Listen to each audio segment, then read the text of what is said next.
Casey Jones is an interesting character. He first appeared way back in the original comics in a special one-issue, one-shot comic book. He had a kind of twisted idea of what was wrong with the city, and his idea of fixing it was to go out and bash heads. And in the cartoon, in the new series, he encounters Raphael. Raphael has a hair-trigger temper, and I don't think even he is aware of the reasons why. I mean, I think it may just be that's his nature, you know. And it does get him into trouble, and you know, he struggles with it all the time. You know, Splinter tries to help him, Leonardo tries to help him. But curiously enough, I think it's his exposure to Casey Jones which provides him with a really interesting object lesson for how an uncontrolled temper can get you into some serious trouble.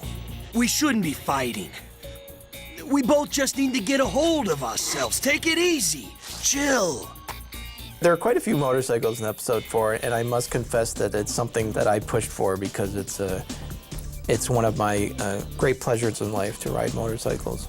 And we're fortunate to have a guy here at the studio, Jim Lawson, who's also a motorcyclist, and he has an incredible facility for drawing motorcycles. And I was able to get him to do some designs, both for a Turtle cycle and Casey's motorcycle. And one of the things I'm happy about is that we were able to make Casey's motorcycle look unique. It's not the typical Harley-Davidson clone you see whenever you see a motorcycle in animation. It's actually based on the Moto Guzzi brand of motorcycle.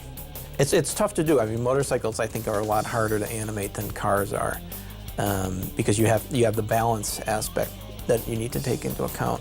And I think they did a wonderful job of it, and it's really exciting. Sure, I always have to do the crazy stuff. One of the things I'm very fascinated by is nanotechnology, which is the science of creating very, very tiny machines, little robots that can do all kinds of unusual things. And Nano tells the story of essentially a cloud or some kind of fluid grouping of nano robots that are created and are being studied, not too kindly, by the way, by a scientist. While his actions prove dangerous to the turtle, he's not truly evil.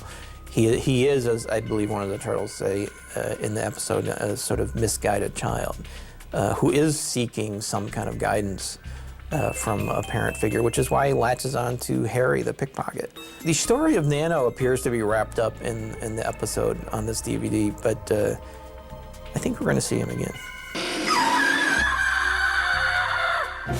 In episode 6, titled Darkness on the Edge of Town, we're introduced to two intriguing artifacts, the Sword of Tengu and a mysterious something or other that gets pulled out of the Hudson River. There's a brief but telling moment in the episode where Saki points the Sword of Tengu near a suit of armor, which is in a glass case. And that suit of armor should be very familiar to fans of the Turtles, and it's going to be really important later on. Oroku Saki is very obsessed with the Sword of Tengu because he believes that its unique properties and special powers will help him track down his enemies. And these enemies are not the Turtles, they are other mysterious enemies. At some point, and I think it's going to be in the second season, we will learn the secret origin of the Sword of Tengu. And it's a cool secret origin.